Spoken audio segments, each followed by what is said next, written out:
जय हिंद दोस्तों, स्वागत है आपका आपके अपने चैनल आर्मी भर्ती लाइव.com पर। न झुकने दिया तिरंगे को, न युद्ध में कभी हारा है। भारत माँ तेरे वीरों ने दुश्मन को चुन चुन मारा है।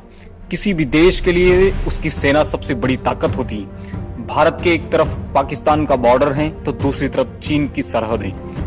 पड़ोसी देश की सरहदों से कोई घुसपैठ ना हो या फिर युद्ध के दौरान दुश्मन का मुंह तोड़ जवाब दिया जा सके, इसलिए भारतीय सेना में ऐसे सैनिक तैयार किए जाते हैं जो युद्ध के हर मोर्चे पर सफल साबित हो सके।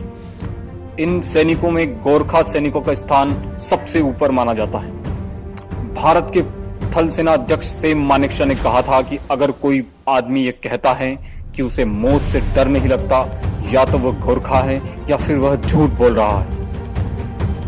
वे खुद भी गोरखा रेजिमेंट से ही थे। भारतीय थल सेना की रेजिमेंट में बेहद आक्रामक माने जाने वाली गोरखा रेजिमेंट दुश्मनों के लिए काल बन जाती है। आइए जानते हैं भारत की इस खतरनाक रेजिमेंट के बारे में विस्तार से।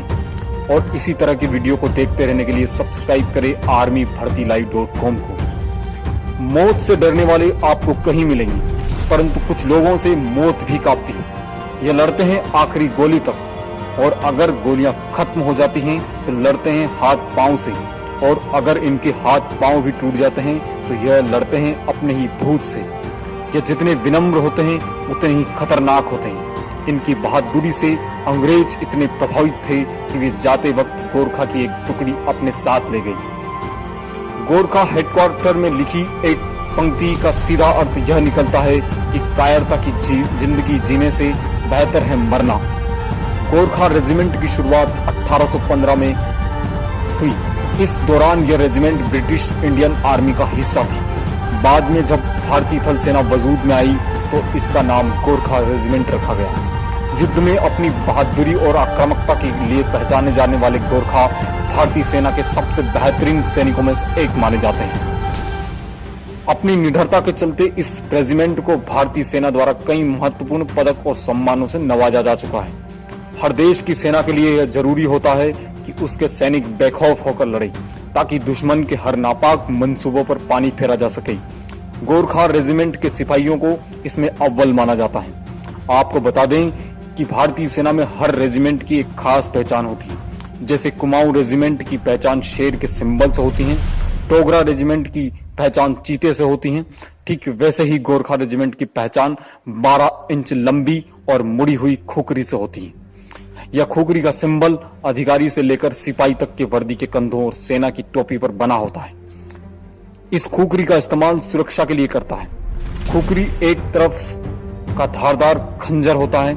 युद्ध के दौरान गोरखा दुश्मन का सिर काटने के लिए इस खुकरी का इस्तेमाल करते हैं। भारतीय सेना के हर रेजिमेंट का अपना अलग कल्चर होता है।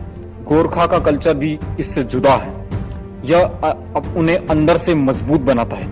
दशहरा पर्व के दौरान गोरखा रेजिमेंट में खुकरी से भैंस का सिर कलम करने का रिवाज है। गोरखा रेजिमेंट के सिपाही के लिए बहुत जरूरी होता है। माना जाता है कि ऐसा इसलिए किया जाता है ताकि वह दुश्मन के लिए अंदर से मजबूत बन सके। जंग के दौरान अगर ऐसी स्थिति आती है तो उनके हाथ रहम के कारण बिल्कुल भी न कांपे। गोरखा रेजिमेंट अपने सिपाहियों के अंदर ऊर्जा और जोश बनाए रखने के लिए हमेशा आगे रहती है। मुसीबत के समय में आम लोगों को बचाने के लिए जाना हो, ये युद्ध में हल्ला बोलना हो, गोरखा सिपाही जब भी दुश्मन पर हमला करते हैं तो उनकी जुबान पर एक ही नारा होता है, जय महाकाली, आयु गोरखाली। गोरखा रेजिमेंट बहादुरी की झलक बॉलीवुड फिल्म एलओसी में देखने को मिली। यह फिल्म गोरखा की बहादुरी और उसके देश प्रेम को दर्शाती है। कारगिल युद्ध में देश के लिए शहीद होने वाले गोरखा रेजिमेंट कैप्टन मनोज कुमार पांडे की बहादुरी को फिल्म में दर्शाया गया है। कारगिल ऑपरेशन के दौरान गोरखा रेजिमेंट को लीड करने वाले उत्तर प्रदेश के मनोज कुमार पांडे शहीद हो गए थे। एलओसी फिल्म में अभिनेता अजय देवगन ने उसका किरदार निभाया था। फिल्म के एक सीन में सरहद पर जंग के दौरान अजय देवगन खुकरी से पाकिस्तानी सैनिकों के गर्दन काटते हुए नजर आ रहे हैं। आपको विशेष जानकारी के लिए बता दें कि गोरखा अपने अंतिम समय में इतना खतरनाक हो जाता है कि वह दुश्मन की सेना की एक पलटन के बराबर है। गोरखा रेजिमेंट को उस जज्बे को चैनल आर्मी भर्ती लाइव.com का दिल से सलाम, जिसके लिए वह देश की रक्षा के लिए खुद को हंसते हंसते कुर्बान कर देते हैं।